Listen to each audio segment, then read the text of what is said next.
all your friends. I also hate all of my friends. You're one of them, so... Anyway, you've talked a lot about D&D on this show, and I think it would be really interesting for you to talk about your process in creating a character and how D&D works for all those D&D virgins out there. Or actual virgins, because they're very close. They're about the same, actually. If you play D&D and you're not a virgin, comment 5 zebras, because I don't believe you. It's like a unicorn. So you want to get, like, actually serious for a second? Yeah, go for it. I think we can do a serious segment. The only serious segment last time was me talking about Roblox girlfriends. That was a I really good hated section. that. Swagmaster Viking left his Sprite, and I'm thirsty. Swagmaster Viking, if you're watching this, your Sprite is gone, man. I'm sorry. Swagmaster Screeching Owl is thirsty. One day, I will find one username that sticks. And it's not Screeching Owl either, apparently. Before we get into a serious segment, let's just do another meme. What's your favorite animal? And I'll make it gross. If you want my honest to God favorite animal, let me look up a picture of it real quick so you can see it. All right. And for all you listeners and that one beautiful subscriber whom I'm sure is unsubscribed by now, has said, "Oh no, thank you." My favorite animal is the bearded vulture. I think it's a very cool. Yeah. Do you know anything about it? No, I don't. So the bearded vulture is it's a vulture. Wow. I think it's really, I didn't know that. So I think it's really cool because it actually is white by nature, but it rubs its feathers in the dirt, and then it literally, I'm not kidding, it eats bone marrow. It just straight up eats bones like a dragon.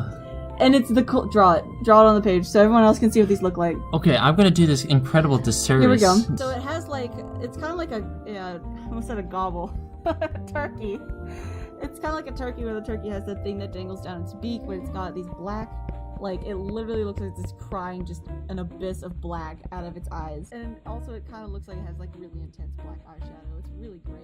Why are you so edgy all the time? You know, I can't really help it. Where did you grow up? Well, if you must ask, I am from... Yeah, it's hard, isn't it? It's hard being funny. You can't just laugh at me for an entire 30 minutes. As a kid in Antarctica, I was not allowed to be edgy. I was not allowed in the Antarctica documentation. I was born and immediately they just wrote down that I had to be a tennis player. Tennis player? They decided it immediately. Is this real, or...? Yeah, I played tennis in high school. You did? You never share anything with me. In case anyone is interested, it's a Babolat racket. I played tennis, not professionally, not for school, but just with, like, my brothers, just to, like, you know, shoot the excrement, so to speak. Yeah. That's an old expression, isn't it? I just dated myself. You're 45. Yeah, I'm 45. 45-year-old smoker. We only had two... Hey, guys! We only had 2 tennis racket varieties, and I would always use Prince. My mom always had Wilson. She had this gray Wilson racket. We have these dampeners on the rackets, and my mom had literally a Black Widow spider on it. And every time she gave me that racket as a kid, I always freaked out because I literally thought there was a Black Widow like sitting on this racket. It wasn't really great. I didn't like it as much just because it has too much give for the way that I play tennis. I'm perhaps a little more aggressive, but that's it. I have to completely ruin this drawing now. Oh, okay. I mean, I think you need serious. to get finished with it, and then you have to ruin it. I see how good it gets. I'm a slow drawer. That's okay. Swagmaster 69 here. I actually have ADHD, which means my processing is a little slower than normal. That's not a joke. That's just legitimate. That's legitimate. It's not like horrible. It's just like I take basically twice as long to do tasks.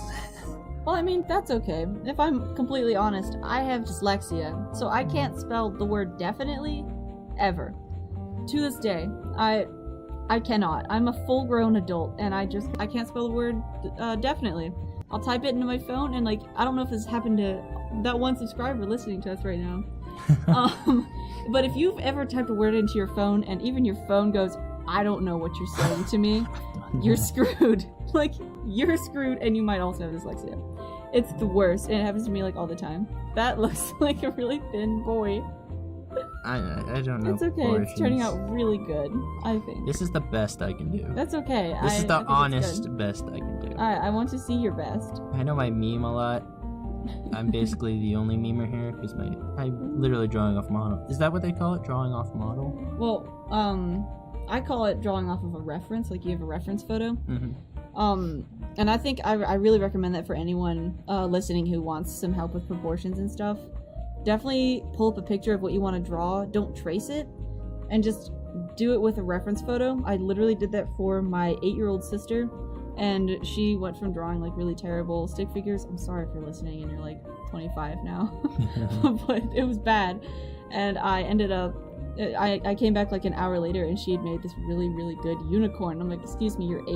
Stop being better than me at everything. Stop surpassing mom and dad's expectations. Is this just gonna be turned into family counseling for you at some point? No. It's gonna be your cathartic outlet? No, I think that this is the only time I'm gonna speak about my family. Do you want some art advice? Sure, actually, yeah. Critique this, please. Completely destroy me. You wanna be wrecked? Alrighty, so here's his original, and I've actually, if you can see up here, I've lowered this, which is the opacity. When you do that, that layer gets like see-through. That way you can draw over top of it, which is what I do when I do my initial sketches. So first of all, it doesn't help that you mirrored the image to the page. I want my density to be less. That's how my brain works. It's okay. Swagmaster Screeching Fish here. Screeching owl. Oh, no. It hasn't even stuck with me. Screeching fish. So... The fish won't go away. I was thinking about this, honestly, when I initially made this, that I was like, you know, maybe a fish isn't what I want to be remembered by when I die. Like, this is my legacy. This is your legacy? This shows you. Like, I was just thinking about it, and I was like, maybe one day someone's going to be like, I love this show, and my favorite character, my favorite voice actor in here is Screeching Fish. No one's going to know my legacy except for that I was a screeching fish, which was, like, not the best way to go out. So I was like, maybe I'll be an owl or something else. Do these start out just like pure white? Yeah. All that beautiful pink and red? Yeah, they actually, there's where they live, it's like a desert area or whatever, and they have a bunch of red clay or whatever it is called. And so they rub themselves in that, and then it gets them to a darker color, which they use to be their defining feature. You know, now that I'm the one drawing, I have to say that it is very difficult to draw and speak at the same time. It is. You should probably appreciate my talent. Blast through the past. Blast through the past. Okay. There's your song. That was your song. Swagmaster 22, if you can hear it, that was the song. I'm not doing it again. I'm sure she's gonna have to hear it because she's gonna have to edit however long this video is at this point, because we've just been going at it for a while to get some good comedy. All the raw unedited footages will be on Swagmastering Art XXX. You're gonna have to deal with that one. I made the other YouTube account. I don't wanna. I'm gonna upload it all to Pornhub. That is legitimately where some friends of mine get all of their movies. Really? Oh, yeah, like no. as soon as movies come out, they'll get uploaded. Oh my gosh. But like the Emoji Movie, just really? things like that. Boss Baby. Somebody watched the Emoji Movie and was like, "Ooh, yes, this is what I need in my life." How about you guys? Yeah. There it is. And this they is put it. It's ridiculous. It's like a whole illegal underground market no one knows about because, you know, no self-righteous like government employee is gonna be like, "Yeah, I found this on a website." Wink, wink. A website. Oh, I should have used a paintbrush. Spray brush. So this has turned into a phoenix at this point. And that, I believe, is a beautiful segue back into how I created a D&D character. Oh, excellent. Let me finish coloring this eyepiece. There it is. That's my best attempt. I gotta say, okay, let's pull up the before and after. Okay. Kind of have a before and after. So There's the before. You can see how that's beautiful. I love it. I think it's really good, actually. No. I really wasn't expecting much out of you. Wow. And here's the after. There it is. No, I can't draw. It feels like people judge me whenever I do draw, so I don't. Well, but here's the big thing about anyone who's drawing and they feel discouraged about drawing in public or letting other people see it. The beautiful thing about drawing is that nobody has to see it. You can just put it in a sketchbook, and then when you get good, because like the more you practice, the better you'll get, then you can go out and be like, look at my sick art skills, whoosh whoosh, and then you're like, oh, there's a cool character, and everyone will be like, oh wow, I wish I could draw like that. And you'll be like, that's You the never big know. lie of art. Art, okay, let's go back is to a art. Construct. Art is, what is art? It's pain, it's illusion, It's love. it's love, but it's also a lie. There will be a quiz at the end of There this will be a month. quiz, multiple choice. However, It will be graded. I want you to email me your answers when we quiz you. we'll have no responses, but it'll be funny. I'll have that one subscriber, because subscriber. I think I know who it is. Shout out to that one subscriber. Okay, let's go through my actual process of designing a character. If anyone doesn't know about D&D, the thing about D&D is it's a role-playing... My compatriot here just Go ahead. can't shut up, She'll cut it out. apparently. No, she won't. You know she won't. She won't do anything. We'll just post She's it. an evil little... Is skank offensive? As a life tip, when someone's drinking a drink, don't make a joke about calling someone a skank. I think that's offensive, A. Is it? And I don't Okay. really want Sprite coming out of my nose. Hey, Sprite, please sponsor us. Just go fishing for sponsorship. I'll just go look around the room. Hey, Hey, subscriber, please Whaaaaaat. sponsor us. Babolat, sponsor us. That's fine. I Okay. did not know that skink was offensive. Swagmaster 22, please. I'm So, sorry. I have to tell a quick story. I thought it was like a word like harlot, like it's never used. No, and that's it isn't absolutely offensive. So back home, in my real actual home that I will not be sharing, we have these lizards. And I'm not really trying to draw a lizard right now. I'm just trying to explain That's okay. what this lizard is like. So we have these lizards, okay? And What's wrong with this? they have these blue tails that are very obvious. And if anyone knew Yes. what this is called, it's called the blue-tailed skink. Yes. And literally 2 years ago, I'm an adult right now. I found one of these and I caught it in a jar and I went, look, Mom, it's a blue-tailed skank. And my mom lost it and I will never, ever live it down. This is a blue-tailed... It's the blue-tailed ink. Skink. Skink, okay? Learn it. Not skank. Skink. Skank, not skank. Has it ever been your dream to be at 69 layers? But the question becomes layers of what? Cake? Art? Blankets? Blankets? I That would be good. honestly appreciate 69. Not in the summer. I am you a. wouldn't. I'm saying another offensive word. I'm sorry to all of our viewers. Our editor is going to be like, excuse me, did he call me a skink or a skank? Skank. Please. I actually love blankets and like being warm. That's why I'm wearing one right now. I'm Your not, room it is might be so cold. cold. All right, Okay. D&D characters. Go. Honestly, what I do for D&D characters, if you don't know what D&D is, it's an RPG. It's a role-playing game. You pretend to be a character. Your DM, which is the dungeon master, leads you through an adventure, basically.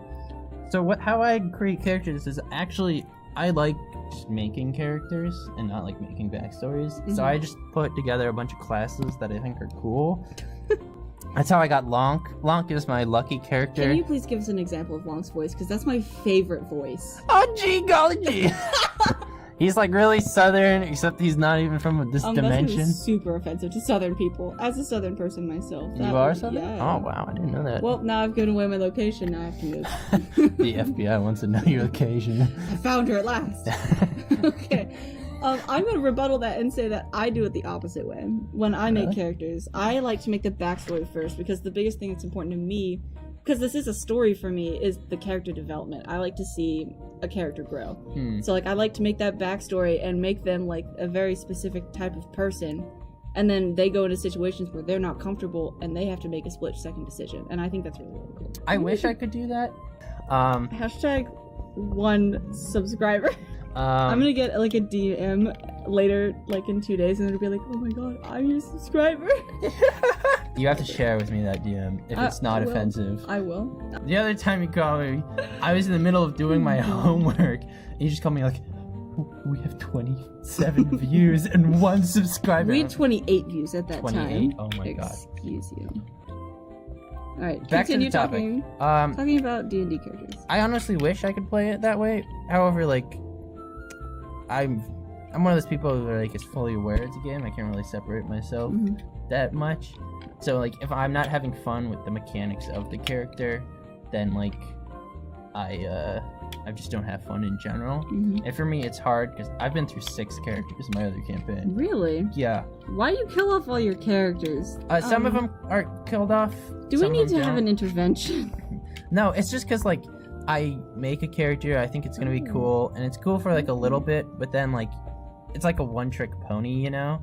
Oh no. And then it gets boring. Oh, no. What have you done? What have I done? Alright, we're done now. Continue. Our editor is going to be so mad at us. Is this even where the mic is? No.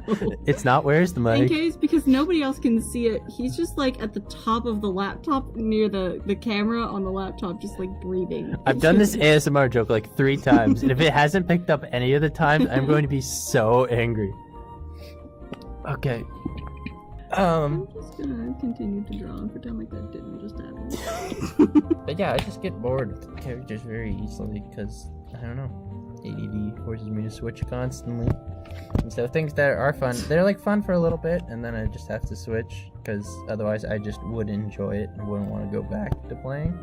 Not that my DM or my group is anything wrong. I was in the middle of like I got back from our first recording session and you were just like, had posted up the video and I played it in the room and then we got to the part where I was talking about how none of the people in my group like me playing an evil character, and they both sat there, complete dead ass silence for the entirety. Okay.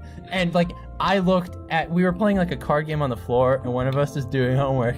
I just looked at my cards. I forgot this was in here. No. And it was so awkward. They don't not like me playing evil characters, they just hated my approach, which was to be overly antagonistic, which that was the point of that character, so I don't know. If you're listening. If you're listening. Suck it. Bitch. Suck. Suck. Yeah. Do you have like a really good D&D story that you can share? Just so like, if for the people who've never played D&D before and they want to know how good D&D can get, because like I don't know how to explain. All right. Except for through a story. I've got a great one. Story. Sorry. We're gonna do all the sound effects. Ready? I was playing a slimeling, blue slimeling. The ultimate creation. You need to calm down. All right, continue. I do. But I played a blue slimeling named Bob, and we were breaking into this laboratory of the Empire to kind of like Bob wanted to find out his backstory, and he took the entire group with him because this is like the beginning of the campaign and nobody knew like their characters' motivations. So Bob just kind of like took the entire group to find his creation. And so we got into this lab and we broke through these hellhounds. We broke through like this Imperial library and went underneath it to this lab. And in the lab there was like this lab assistant. Break here, 22. So we were finding out Bob's backstory. He was a slime person. He was made by the Empire. It's like supposed to be a weapon of war, but he gained like autonomy or whatever. He was actually my most fleshed out character. And so there's this really funny scene. Like we go down there, and one of our characters was named Panini Hot Pocket. That was played by Beck. He was an upperclassman. Shout out to Beck. Shout out to Beck. He's a cool guy. Shout out to Beck if you listen to this. Shout out to Beck. He's never gonna find this. He might. I might tell him. But he was playing a character named Patini Hot Pocket, and he like had earlier like stealth and closed himself and went into like the group of scientists down in the bottom, like immersed himself in there. So what we did was I bursted into there acting like this big important aristocrat. I acted extremely threatening, like I was like, you'll tell me all you need to know. And like I had like super tension in the thing, like I tried to make it super tensionous, like if you don't give me any answers, people will get hurt. So what Panini did was, while he was in the room, he like started fires and like started messing with everybody in there. And meanwhile I was just like, well, give me answers! Give me what I want to know! And I was just progressively threatening him more and more because Bob was obsessed. And so eventually, after like getting the secret documents and treating the guy, he came back out and was like, But Beck was like, all right, I think it's time for you to leave. And all he says to get out of this situation is, I have to go take a shit. He leaves. It was so funny. That is beautiful. We are all destroyed. Shout out to my 1 subscriber. 1 subscriber special, baby! Woo, I love you!